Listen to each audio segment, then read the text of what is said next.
5 बजे का टाइम था जब हमारे गांव में गोलियां आनी शुरू हो। सामने बीआरबी नहर है हमारे गांव के सामने, उधर इंडिया की आर्मी आ गई। जिस जगह पे मैं हवेली में बैठा हूँ उसके दाएं बाएं गोले ही गोलों की बरसात शुरू हो। इंडिया का इलाका जो था फतह कर लिया। इतनी दुनिया मरी है, सैकड़ों के हिसाब से दुनिया मरी, आर्मी उनकी मरी पड़ी है और हजारों के हिसाब से उनके रौंद पड़े थे। गन्ने छोड़ के, सब कुछ छोड़ के वो भाग गए। द्वारे दूरे फट गई थी, मकान एक दो टूटे थे, बाकी कोई नुकसान नहीं हुआ। जानी हमारे गांव का कोई नुकसान नहीं हुआ। अस्सलाम वालेकुम नाजरीन, आप देख रहे हैं वक्र टीवी और मैं हूं आदिल अली। और आज हम बात करेंगे 1965 की जंग की, जिसमें पाकिस्तान ने शानदार फतह हासिल की। और मैं इस वक्त जो है जिस गांव में मौजूद हूं, रंगपुर गांव है, और 1965 की जंग में ये मैदान जंग था पूरा गांव। और जिस हवेली में बैठा हूं ये भी मैदान जंग था। इसके पीछे तोप और टैंक सब कुछ यहाँ पे मौजूद था। और यहाँ पर क्या जो सारे वाक़यात पेश आए, किस तरह जंग का आगाज़ हुआ, किस तरह जो भी सूरत हाल थी, मेरे साथ जो हैं आंखों देखा हाल जो 65 की जंग का वो बताएंगे। नज़ीर अहमद साहब इनका नाम है, जो कि 65 की जंग जिन्होंने अपनी आंखों से देखी। जी नज़ीर साहब बताइएगा कि 1965 की जंग थी, वो पाकिस्तान की एक शानदार फतह थी। पाकिस्तान ने किस तरह वो जंग जीती और क्या आंखों देखे मनाजर थे? बिस्मिल्लाहिर्रहमानिर्रहीम। 6 सितंबर को सुबह 5 बजे का टाइम था जब हमारे गांव में गोलियां आनी शुरू हो। बहुत शोर शराबा पड़ गया और उस वक्त मेरी उम्र कम से कम 15 वर्ष की थी। मैं उस वक्त मस्जिद में पढ़ के निकला हूँ तो शोर पड़ गया। मेरे चचे ले हल चलाने के लिए गए थे तो शोर पड़ गया, लड़ाई लग गई।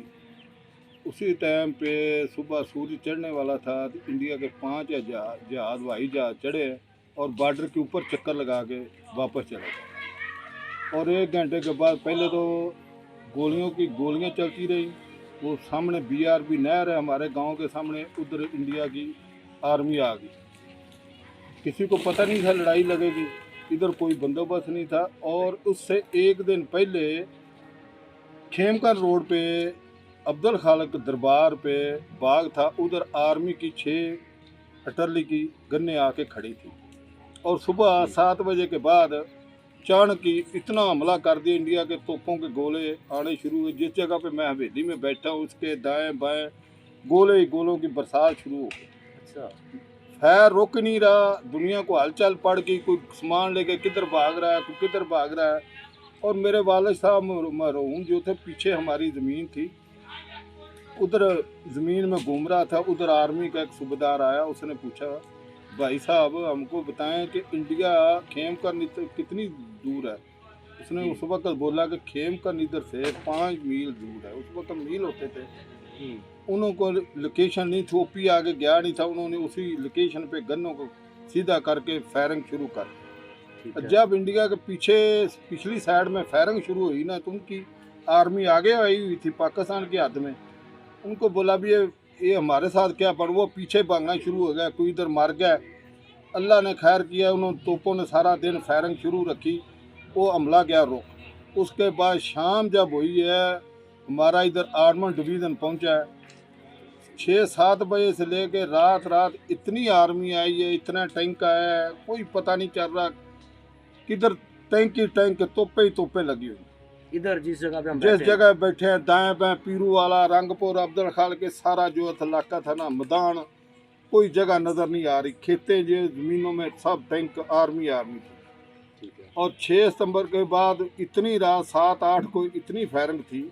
अल्लाह खैर किया कि 10-12 तारीख को जो था ना, पाकिस्तान ने खेमकर फतह कर लिया। इंडिया का इलाका जो था फतह कर लिया। और उनको इतना टाइम नहीं दिया कि वो भाग जाए। बड़ी मुश्किल से इधर से कोई वक्फा हो गया फायरिंग का थोड़ा सा, तो इंडिया की ट्रेन आई और सारा शहर को बिठा के ले गए। और जिस वक्त हमने जाके देखा है 5-6 सीज फायर हुआ है, 17 दिन के बाद जब लड़ाई बंद हुई, मैं उस वक्त माशाल्लाह तगड़ा था, 15-16 साल उम्र थी। फिर लोग गए उधर जाके देखा, इतनी दुनिया मरी है, सैकड़ों के हिसाब से दुनिया मरी। आर्मी उनकी मरी पड़ी है, लाशें फुली हुई हैं, बो आ रही है। हमारी पाकिस्तान आर्मी ने उनको इकट्ठा करके खड्डे निकाल के बीच में फेंका और हजारों के हिसाब से उनके रौंद पड़े थे, गन्ने छोड़ के सब कुछ छोड़ के वो भाग गए। तो शानदार फतह थी हमारी 1900। बहुत शानदार फतह थी। ब्रिगेडियर शामी शहीद इधर शहीद हुआ है और उसकी जो बॉडी थी वो फिर जब सीज फायर ख़त्म होने के बाद जब इलाके वापस होने से पहले उसकी ट्राले पे रख के लाश लेके आए थे कसूर में। और इधर से हमने तकरीबन 15-16 किलोमीटर एरिया लिया था, जिसमें मस्तगढ़, कलस, मियाँ वाला, मेहदीपुर, बहुत बड़े बड़े गांव थे। आप उधर खुद गए? मैं उधर खुद गया हूँ, अपने मेरे चाचे के लड़के थे, मैं उनके साथ मैं इतना मेरा पता है कि 15-16 साल का आदमी तगड़ा होता है। वो फिर खेमकन शहर में गए। खेमकन शहर में उरली तरफ में मगरब की तरफ में बहुत बड़ा पानी का छप्पड़ तालाब था। और जब फायरिंग हुई इतने वो मालूम है ही छोड़ के ऐसे ही भाग गए वो। तो जो बूढ़े आदमी उधर रह गए, कोई जिंदा थे। अच्छा, जिंदा भी थे बूढ़े आदमी। वो फिर जो थे ना कुछ नहीं कहा वो फिर जो थे ना बेचारे जानवर गोले पड़ते रहे, जानवर संगल अपने चढ़ा के रस्से रुस्से फिर आए ना भाग के पानी की तरफ, उधर ही मर गया जानवर। अच्छा। तो फिर इधर से हमारे गए लोग सारे गए कि तो काल पड़ के कोई चीज़ नहीं थी, तो वो बड़ा तेज इलाका था।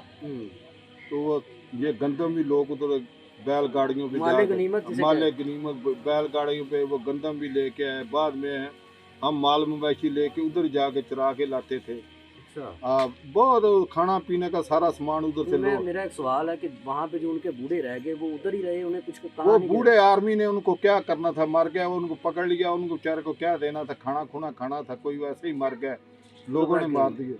मतलब वैसे ठीक, उन्हें कुछ नहीं कहा गया, उधर ही रखा गया। बहुत जिस जगह पे बैठे ये गांव ये खाली हो गया था सारा? ये गांव खाली हो गया था। सिर्फ 4 इधर मेरे वालिद साहब 4 भाई इधर गांव में रहे थे। तब तो आबादी भी थोड़ी हो, आबादी उस वक्त थोड़ी थी। हम तो बैलगाड़ियों के साथ माल मवेशी लेके पैदल चले गए। इधर पीछे जिधर कोई फसल मिलती थी माल मवेशी छोड़ देते थे। दुनिया को हलचल पड़ी हुई थी। इधर से कसूर का ट्रेन का रास्ता, कसूर पे शहर पे बम मारे स्टेशन पे, तो ट्रेन की पटरी टूट गई। और फिर जो हमारे आर्मी के टैंक वगैरह आते थे ना, वो पीछे कसूर से 5-6 किलोमीटर है ठीलपुर स्टेशन। अच्छा। उधर से अनलोड होते थे। उस वक़्त मेरा ख्याल कोई 3-4 सितंबर 8-9 सितंबर का वक़्त था, तारीख थी। तो हम उधर ही रात को ना पनाह गनीज बन के बैठे हुए थे, माल मवेशी ऐसे छोड़ा। और टैंक हमारे 100-200 टैंक ट्रेन से नीचे उतर रहा था। तो इंडिया के जहाज आ गए 5-6, इतनी उन्होंने छेलन की। और नीचे से हमारे आर्मी के जवान ऊपर गन्ने लगी थी, फायरिंग करते रहे। तो मैदान जंग बनया, अल्लाह खैर खैरियत है। आपने मुझे बताया था पहले कि आप भी बाद में आर्मी में जो है। हाँ, मैंने बाहर में 71-72 में मैंने भी आर्मी अप्लाई ज्वाइन कर ली। तो आप क्या समझते हैं कि पाकिस्तान आर्मी की एक शानदार फतह थी? और ये जो है ना पाकिस्तान की एक ऐसी फतह है जो आखिर तक हमारी कौमें याद रखेंगी। बहुत ज़बरदस्त लड़ाई लड़ी हमारे पाकिस्तान ने, बहुत कुर्बानी दी और अपने मुल्क को और पाकिस्तान कसूर और लाहौर को बचाया। और जानी नुकसान बहुत कम हुआ। आपने बताया कि जानी नुकसान जो है बहुत कम हुआ। और मुझे आखिर में ये बता दीजिएगा कि कितना एरिया था जो जहाँ पे कितने टैंक थे, कितनी फौज थी, कितना मतलब एरिया था जो इस वक्त मैदान जंग का एरिया था? जंग का एरिया तो लाहौर से लेके कसूर तक थे, आगे चले जाए कंगनपुर तक सारा बॉर्डर एरिया ही था। आर्मी का पता ही नहीं था कितनी आर्मी है। टैंक आर्मी की गन्ने तोपें सैकड़ों के हिसाब से थी। अगर इन्फेंट्री आगे चल रही थी, पीछे टैंक थे, पीछे टरली थी। बहुत मैदान जंग बना हुआ रहा। ये 17 दिन अल्लाह ने बहुत करम किया, बहुत हिम्मत की हमारे बहादुर जवानों ने, कुर्बानियाँ दी। लेकिन इंडिया का बहुत ज़्यादा नुकसान। जो इधर से गए थे कितने दिन बाद वापस अपने गांव में आए? हम तो 18 तारीख को 17 दिन के बाद वापस आ गए थे।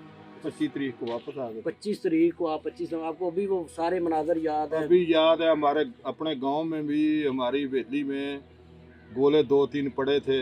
वह जान का नुकसान नहीं होया। एक मवेशी को लगा था, उसकी टांग खराब हुई थी, बाकी द्वारे दूरे फट गई थी। मकान एक दो टूटे थे, बाकी कोई नुकसान नहीं हुआ, जानी मारे गांव का कोई नुकसान नहीं हुआ। अच्छा, मुझे ये बताइएगा कि यहाँ की जो हमारी आवाम थी, कि जितने भी लोग थे थोड़े से भला आर्मी का किस हद तक साथ दिया, किस हद तक उनके साथ चले?